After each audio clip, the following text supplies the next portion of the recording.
Bonjour à tous, j'espère que vous allez bien et bienvenue dans cette dernière vidéo. La réunion sommet touche à sa fin. Je suis accompagné de Charlène Siffre. C'est moi-même. L'école des profs. Je ne sais pas si vous connaissez, mais oui, vous connaissez. Si vous ne connaissez pas, allez en description. On vous dit tout sur sa superbe école des profs. Ok? Alors Charlène, nous avons vu précédemment 6 cartes. Ouais, Il nous en reste 4. c'est ça. 4 cartes qui concernent les profs de FLE indépendants. En fait. Exactement. Comment les aider, que ce soit avec des ressources, des idées, des tips, des choses comme ça. Allez, on y va. On va prendre la prochaine carte. Allez. La première carte que j'ai choisie, c'est adaptation. Comment adapter les cours particuliers en groupe et en ligne. D'accord. Comment adapter les cours particuliers en groupe et en ligne. Alors, forcément, c'est un truc qu'on a tous vécu quand le Covid est arrivé, non début 2020. Et je pense qu'il y a eu pas mal de profs qui se sont un peu... qui ont un peu paniqué, tu vois, à l'idée de passer de présentiel à distanciel.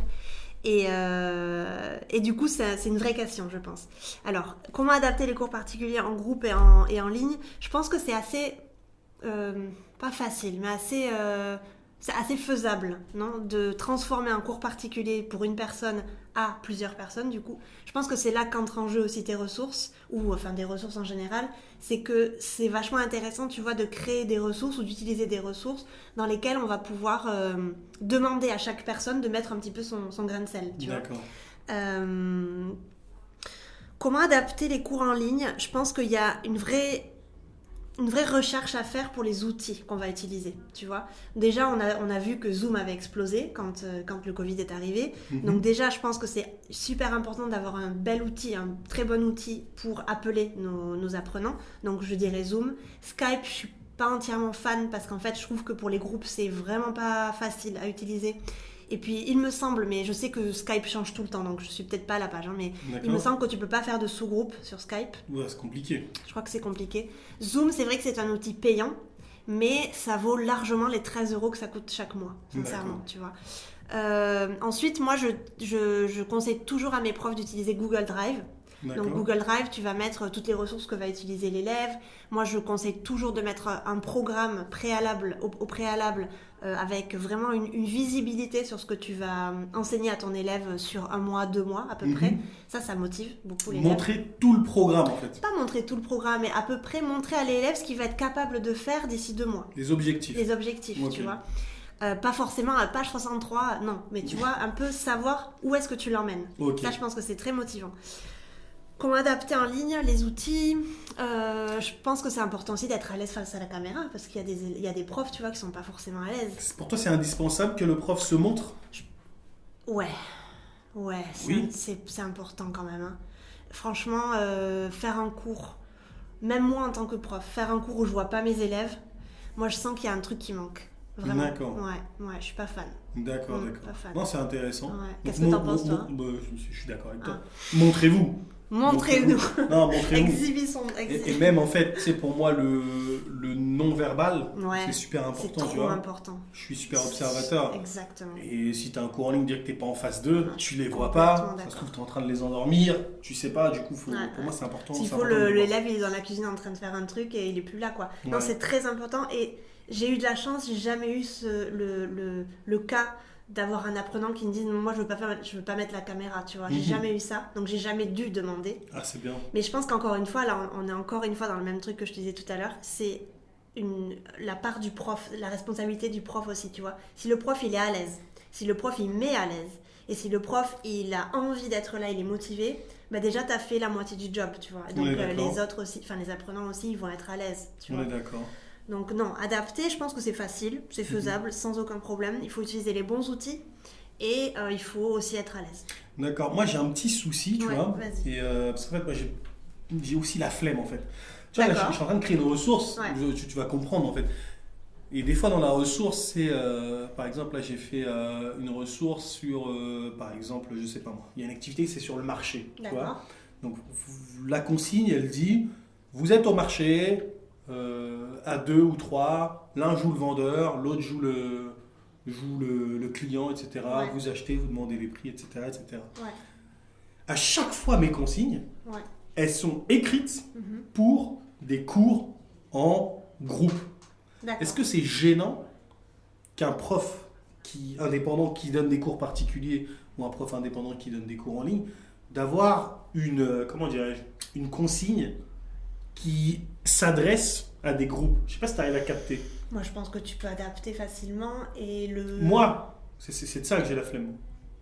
Non, le prof peut adapter l'énoncé. Si l'énoncé il est adapté à des groupes, je pense que le prof il peut adapter à un cours particulier. C'est un problème. Je pense que le prof il a aussi un rôle à jouer. Tu vois, le prof il peut faire le client ou il peut faire le vendeur. Oui. Il y a toujours un jeu de rôle, tu vois, qui peut se faire parmi le prof et l'apprenant. D'accord. Pour moi, ça me gênerait pas. Pour toi, ça te gênerait pas? Non. Parce que même des fois, en fait, il y a des activités à faire. Par exemple, préparer un exposé. Mettez-vous par petits groupes. Ouais. Choisissez ceci, choisissez cela. Ouais. Je sais pas si tu vois ce que je veux dire. Il y a des activités.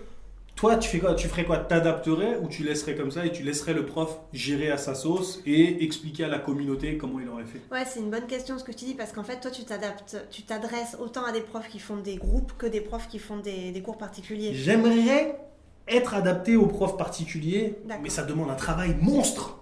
Ok. Ouais, c'est de créer nos ressources pour les profs particuliers. Ouais, je comprends. Après, tu peux, je sais pas, hein, mais tu peux essayer de faire peut-être 2 énoncés. Et je sais pas si tu as la place aussi sur le slide, mais tu peux essayer de faire 2 énoncés. Ou alors peut-être en début de ta ressource, tu vois, mettre des informations sur la première page en disant cette ressource s'adresse plutôt à des cours en groupe, mais n'hésitez pas à l'adapter, tu vois, à des cours particuliers. C'est tout à fait possible. Je sais pas, hein, mais ça peut être, je pense, faisable. Ouais, essayer de faire quelque chose comme ça. Mais est-ce que tu me conseillerais, par exemple, à la rigueur de... Tu sais, moi, je vais créer, pour chaque unité didactique, une sorte de formation, tu vois. Ouais. Pour chaque exercice, je vais leur expliquer comment exactement le faire. Bien sûr. Et je vais essayer de dire, si tu es en ligne, une vidéo pour les profs en ligne, une vidéo pour les profs en particulier, et une vidéo pour les profs en groupe. Après, je pense que c'est beaucoup de travail d'adapter à 100% tout ce que tu veux faire, tu vois. Mais je pense que si le prof, déjà, il faut qu'il soit un peu débrouillard, tu vois. Si t'es pas débrouillard, laisse tomber. Donc déjà, si t'as un énoncé qui te dit, tu fais ça avec un groupe, je pense que toutes les ressources là actuellement, je pense à beaucoup de sites, tu vois, qui font des ressources, et dont la tienne aussi, le tien aussi. Je pense que toutes les ressources, elles sont adaptables à toutes les sortes de situations. Et donc, si t'as un minimum de jugeote et que tu sais un petit peu te débrouiller, je pense que tu peux complètement adapter la chose. Moi, je suis d'accord avec toi. Je pense, hein. Désolé, hein, moi, comme elle l'a dit dans la première vidéo, elle a dit plaire à tout le monde, c'est plaire à n'importe qui. Ouais. Désolé les gars, si vous n'avez pas un minimum de jugeote ou un minimum de débrouillardise. Vous n'êtes pas mes clients idéaux. Vous n'êtes pas mes clients, les gars. Désolé, les gars, les filles. Ça balance. Donc voilà. Donc, comment adapter les cours particuliers et les groupes en ligne, les cours en ligne, c'est la question à laquelle Charlène a répondu. S'il faut absolument que les élèves soient visibles, que le prof aussi. Il faut que aussi les ressources aussi soient adaptées. C'est à vous de voir comment adaptable. C'est à vous de voir comment vous voulez le faire. Mais vous inquiétez pas, vous aurez un PDF, un PowerPoint, etc. Ce sera top. On va passer à la prochaine carte. Ouais. Quelle est cette carte? Cette carte, c'est début. Comment commence chaque cours? D'accord. Comment commence chaque cours? Selon mon expérience en tout cas, et ce que je vois parmi les profs que j'accompagne, je pense que c'est primordial déjà de, casser la glace, non ? Briser la glace. Briser la glace au tout début du cours, surtout si c'est un nouvel élève, là il faut le faire carrément beaucoup plus en profondeur, mais je pense que moi je commence toujours un cours par de la conversation. Et je pense que c'est 90% des profs qui font ça. Hein. Enfin, je pense pas que tu commences un cours en disant « Allez, on y va, c'est parti !» Exercice 3. Je pense que c'est un peu brutal, c'est le mot. Je pense qu'il faut commencer par de la conversation pour mettre à l'aise les élèves. Moi, je leur demande toujours, alors selon leurs compétences, bien évidemment, mais si on a fait juste le passé, par exemple, je vais vraiment mettre de l'emphase sur qu'est-ce que tu as fait le week-end dernier ? Bien. Est-ce que tu peux me raconter une chose intéressante de la semaine dernière ? Bien. Tu vois ? Et si on a fait le futur, quels sont tes... Enfin, je sais pas, qu'est-ce que tu vas faire le week-end prochain ? Est-ce que tu as des choses à faire pendant les vacances ? Je sais pas. C'est bien ça. Vous avez entendu, c'est bien ça. Commencer avec ce qu'ils sont censés avoir vu. Ouais, ça c'est important. Etc. C'est la bien. Météo aussi, quel temps fait-il chez toi? Là, j'ai vraiment des groupes avec des personnes du monde entier, comme je te l'ai dit. Donc, on a des météos très différentes, tu vois. Bien. Et en plein mois de mai, il y en a un qui me dit, il neige. L'autre, il dit, il fait soleil. Et en fait, c'est génial parce que on vient de voir la météo. Et donc, il revoit tout. En fait, c'est vraiment chouette au niveau du vocabulaire, tu vois. Non, c'est top. Donc, on passe toujours, dans mes groupes, en tout cas, on passe toujours, c'est pas mal, mais allez, 15-20 minutes, tu vois, à parler au tout début et à se raconter les trucs. Et en fait, ils adorent ça, les élèves. D'accord. Vraiment, c'est hyper important. C'est top. Merci beaucoup. Comment commence chaque cours? Maintenant, moi, j'aimerais bien te poser une question sur comment doit commencer le tout premier cours de FLE A1. Tu vois, pas le début du cours, le tout premier cours. Ouais, ça, c'est important. Et c'est souvent... c'est quoi? C'est le prof qui gère? C'est la ressource qui gère? C'est quoi? Qu'est-ce que tu proposerais, toi? C'est intéressant. Je pense que c'est le prof déjà qui est le capitaine à bord, tu vois. Déjà, j'aime dire ça. Et je pense que s'il a une bonne ressource et une bonne préparation du cours, déjà, il peut aller là où il veut. Une bonne ressource, c'est-à-dire une ressource flippies. Arrête. Para. Non, mais tu vois, et puis, je pense aussi, ça c'est important, que le prof, il doit être à l'aise avec sa ressource et il doit la connaître sur le bout des doigts. Tu vois, tu dis, je vais faire ça, allez, tu te connectes, tu vois la réponse, tu dis, oh putain merde, ça c'était quoi déjà? Ou, je sais, j'ai pas la réponse ou quoi, et là t'es en panique totale. Il faut connaître bien sa ressource, tu vois, il faut bien connaître sa ressource. Maintenant, qu'est-ce que tu fais pendant un premier groupe, un premier cours? Le typique truc, la présentation, la rentrée, tu vois, le prénom, les salutations, moi je suis vraiment pour mettre vraiment... autant de jeux que possible dès le premier cours. Tu vois. Même si l'élève il parle absolument pas français, il y a toujours des moyens de se faire comprendre. Je sais qu'il y a beaucoup de profs qui utilisent beaucoup la langue maternelle de l'élève. Moi, je suis pas complètement pour, mais parce que j'ai une histoire derrière, parce que j'ai beaucoup appris les langues sur le terrain. Et moi, je suis partie au Japon, je connaissais absolument pas le japonais. Et je pense que on a moyen d'apprendre une langue quand on comprend pas. Tu vois, c'est tout à fait possible. Et je pense que l'immersion, c'est la chose la plus importante pour apprendre une langue. Enfin, tu peux apprendre une langue sans être en immersion, ça c'est sûr. Mais je pense que ça aide complètement. Donc moi, j'aime bien dire à mes élèves, on va parler français. Même si tu n'arrives pas à parler français, il y a des moyens pour faire parler français ton élève. Et à la fin de l'heure de cours, qu'il sache aligner une phrase. D'accord. Tu vois. Et ça, c'est une belle satisfaction, je trouve. C'est clair. Du coup, toi, tu dirais commencer ce cours en brisant la glace. Ouais, c'est important. En faisant des jeux et 100% français. Moi, j'utilise 100% français quand j'enseigne. Et des gestes aussi, non? Les gestes sont super importants. Est-ce que tu connais une femme qui s'appelle Hélène Collinet, qui donne des cours de... Je sais pas comment ça s'appelle exactement, ce qu'elle fait comme formation, mais elle apprend en fait aux profs à enseigner 100% en français grâce à des gestes. Putain, c'est bien ça. C'est super intéressant. C'est qui celle-là? Mais je veux la voir. Regarde, Hélène Collinet, elle habite à Mallorca. Elle est française, mais elle habite en Espagne. Elle est vraiment géniale. Elle a une super formation sur ça. Hélène, je vais aller te voir. Je vais aller la voir. Moi, j'aimerais beaucoup la rencontrer aussi. Elle est très chouette. C'est clair. Et du coup, j'ai perdu le fil. Donc, Hélène Collinet, donc oui, les gestes, c'est super important. Les gestes sont super importants. Et oui, j'ai perdu le fil. On a perdu le fil. Donc, c'était comment débuter un cours. Retrouver le fil, Hélène Collinet, les gestes, parce que les jeux. Les jeux super importants. Si tu retrouves. Ah oui, parce que par exemple, quand tu parles pas la langue maternelle de ton élève, par exemple, j'ai un chinois, je parle pas du tout sa langue maternelle, comment est-ce que je fais? Tu vois, tu peux pas te dire, je lui enseigne pas le français seulement parce que je parle pas sa langue maternelle. Non, grosse erreur. Tu peux très bien lui enseigner le français, il y a aucun problème. Tu vois, moi, par exemple, j'ai mis des exemples. Ouais. Il s'appelle Michael Jackson. Son prénom est Michael, son nom est Jackson. Normalement, tout le monde connaît Michael Jackson. Même les Indiens de Papouasie, je sais pas, d'Indonésie. Qu'est-ce que je raconte, moi. Bref, tout le monde connaît Michael Jackson, nom, prénom. Non, mais tu vois. Et en gros, en donnant un exemple comme ça et en donnant ton prénom à toi, je m'appelle machin, tu t'appelles. Et normalement, il saura répondre, tu vois. Tu vois, ce qui est bien avec les ressources, c'est ça. C'est que tu peux faire des PowerPoint avec des slides et tout et faire apparaître des choses et qu'ils comprennent vraiment. Ah, ok, prénom, c'est mon prénom, mon nom, c'est mon nom. Tu vois, tu mets les pronoms avec peut-être un dessin d'une femme ou la photo d'une femme. Tu vois, je pense qu'avec les ressources, ça, c'est vachement utile. D'accord. Non, c'est top. J'approuve. Exactement. Donc, comment débute chaque cours? Vous commencez les cours en général en faisant un petit résumé de ce qu'ils ont vu le dernier cours. Hein. C'est aussi ce que Jérémy disait dans la vidéo que j'avais faite avec lui. Aussi, pour la rentrée en fait du A1, essayez au maximum de parler français, en essayant de vous aider de gestes, etc. Et je vais essayer de rendre visite à Hélène Collinet et ça pourra faire plaisir à la, comment on appelle ça, à la communauté, en fait, etc. Tu sais, quand tu es en présentiel aussi, les cartes aident beaucoup, les flashcards. Les flashcards. Ouais, moi j'enseigne à des petites ici à Barcelone, ça fait bientôt 3 ans.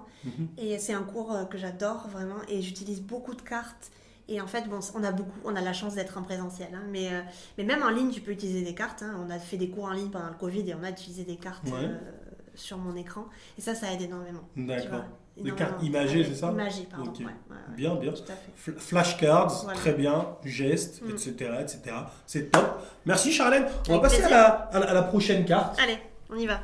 Réveil. Comment garder la motivation des apprenants? Ça aussi, ça me parle complètement. Comment garder la motivation des apprenants?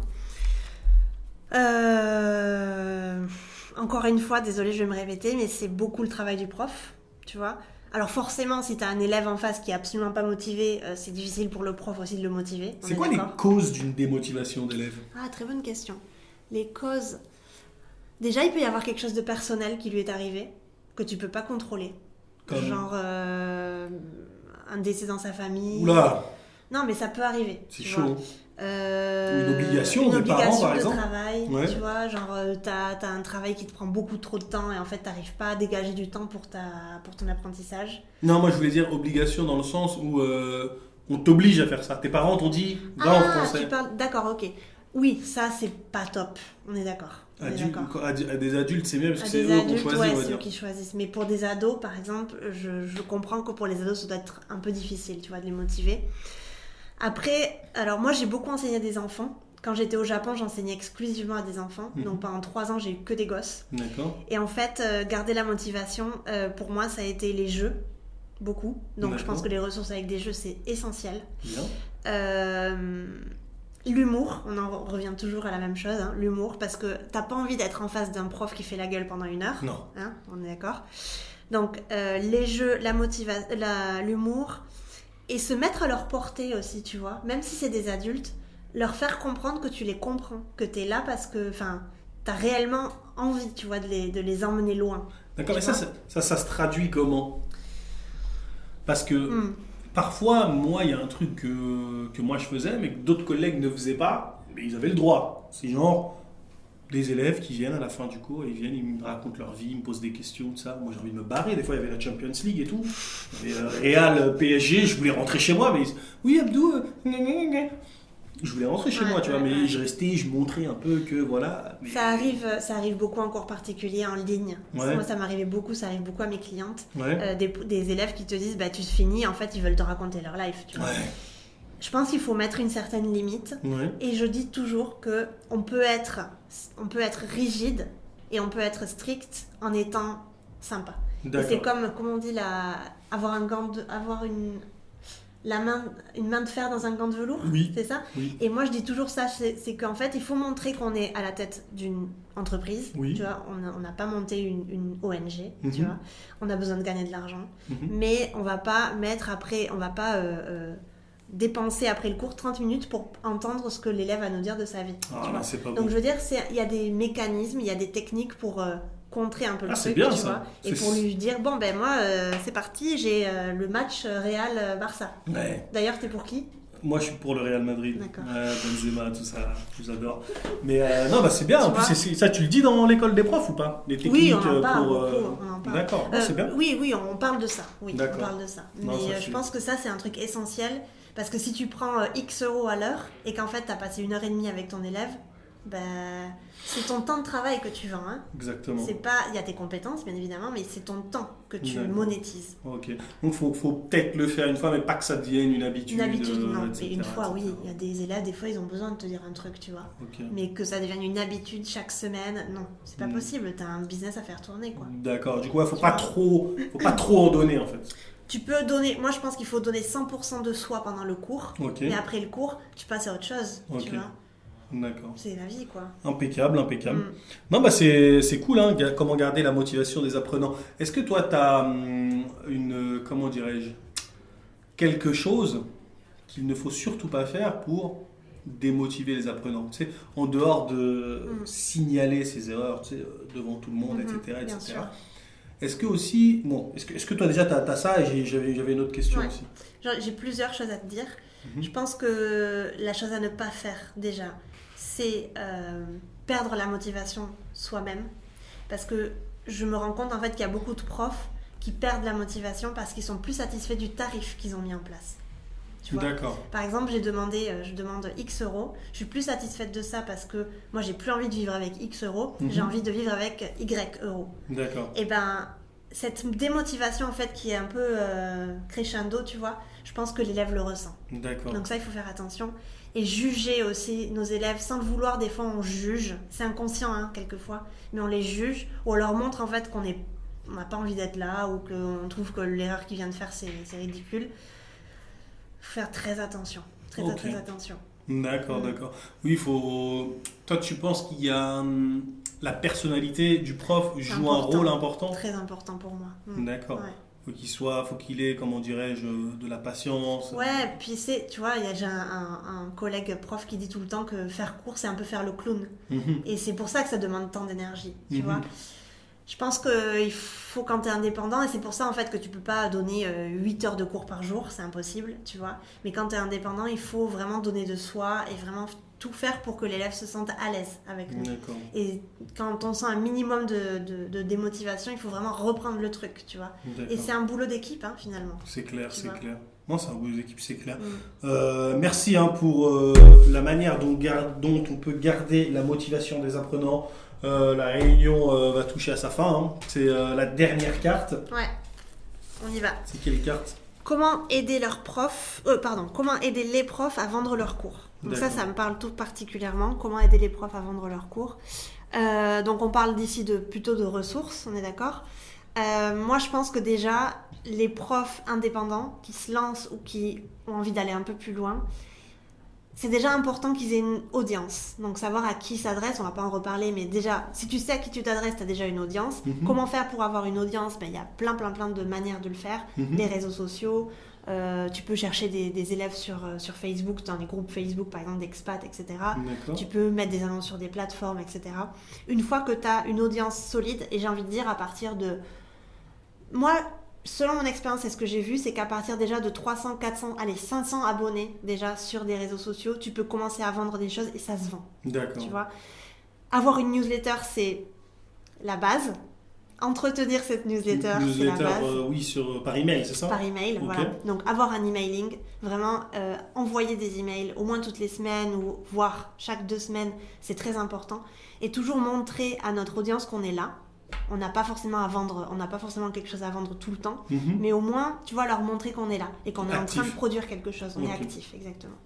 Et comment aider les profs à vendre leurs cours? En fait, vendre, c'est une compétence qu'on acquiert en l'apprenant, en fait. C'est pas inné, tu vois. Mais je voudrais juste dire une chose, c'est quand toi-même, t'es convaincu de ton produit et convaincu de ce que tu vas apporter à tes élèves, en fait, la vente, c'est plus de la vente, tu vois. C'est de l'amour, tu vois. Enfin, moi, je dis tout le temps, on vend avec amour, parce que moi, je suis convaincue de ce que je vends. Moi, je sais, par exemple, que l'école des profs, c'est vraiment ce dont les profs indépendants ont besoin. D'accord. Et tu vois, moi, si je pouvais, je l'offrirais à tous les profs gratos.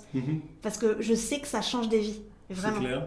Et donc, je suis tellement convaincue par ma formation, tu vois, que c'est pas difficile pour moi de le vendre. C'est clair, ça se vend tout seul. Ça se vend pas tout seul, il faut un peu, tu vois, il faut que j'explique les choses. Mais pour moi, je me sens pas mal quand je vends l'école des profs. Oui, t'es fière Je suis fière de ce que j'ai fait et je sais que ça change des vies. C'est bien. En plus, t'as du feedback, les gens te disent... En plus, j'ai du feedback, voilà. Etc., donc, je pense que comment les aider à créer Déjà, il faut qu'ils créent des ressources ou un produit qui convient à 100%. D'accord. Tu vois, qu'ils aiment. Et toi, tu penses que... Toi, tout à l'heure, tu me parlais de spécialisation. Tu penses que ce serait judicieux, que ça intéresserait les profs de flux indépendants, par exemple, de leur vendre un pack prêt pour travailler, prêt pour, prêt pour voyager, ou bien prêt pour, j'en sais rien, moi, travailler dans un magasin, etc. etc. Je sais pas, du fausse. Je sais pas si tu penses que ça peut intéresser les profs de FLE indépendants. En fait, il y a un gros problème parmi les profs de FLE indépendants, c'est le manque de temps. Et en fait, tu vois, quand tu es prof de FLE indépendant, t'es pas payé quand tu travailles pas. Donc ça, c'est un gros problème. Tu vois, t'es pas rémunéré. Et donc, qu'est-ce qui se passe? C'est qu'en fait, tous ces profs-là, ils sont en constante recherche de ressources qui sont déjà prêtes pour pouvoir leur faciliter la vie et pour pouvoir ne pas dépenser 1 heure de temps pour préparer un cours. D'accord. Donc moi, je pense que ce que toi, tu ferais, ce serait très intéressant, tu vois, pour les aider à vraiment... à ne pas dépenser leur temps à la préparation, tu vois. Oui, recycler aussi. Recycler du contenu, etc. Après, forcément, tu vas voir, il y a plein de profs qui s'adressent à des publics différents.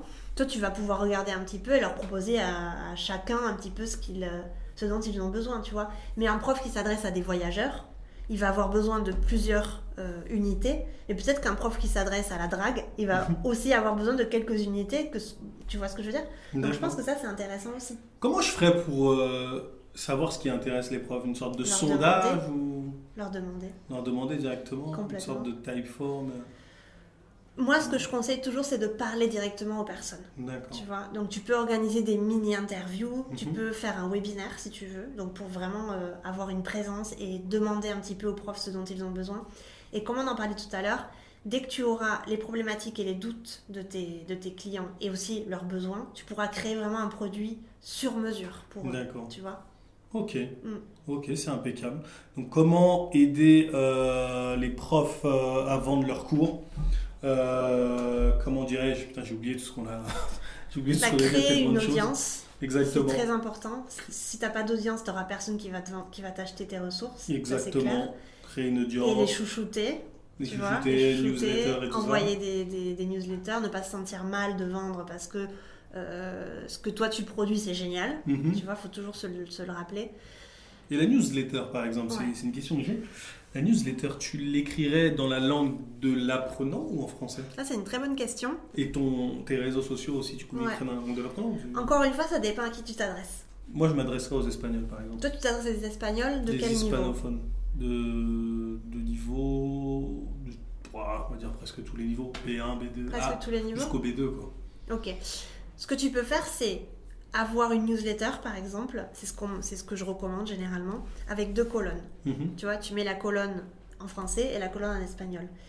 Mais comme toi, tu t'adresses à un public qui est assez proche de ta langue maternelle, du français, il faut avoir je pense que les élèves qui apprennent le français et qui voient une newsletter en français, ils peuvent très facilement comprendre à l'écrit le français. Ou alors ils utilisent un traducteur, tu vois. Oui, c'est clair. Mais je pense que si tu t'adresses à des débutants, tu peux totalement avoir 2 colonnes si ça te semble plus intéressant. Mais si tu t'adresses à des B1, B2, tu n'as pas besoin de t'adresser à eux dans leur langue maternelle. Oui, en fait, ça dépend du niveau. Comme ça dépend du niveau. Enfin, ouais, c'est vrai que ça dépend du niveau. Ça dépend du niveau et puis ça dépend aussi de ce que tu veux montrer à tes élèves. Si tu veux vraiment leur montrer que non, moi je vais jamais parler dans votre langue, tu vois. Ou si tu veux au contraire leur dire non, moi je vais utiliser votre langue.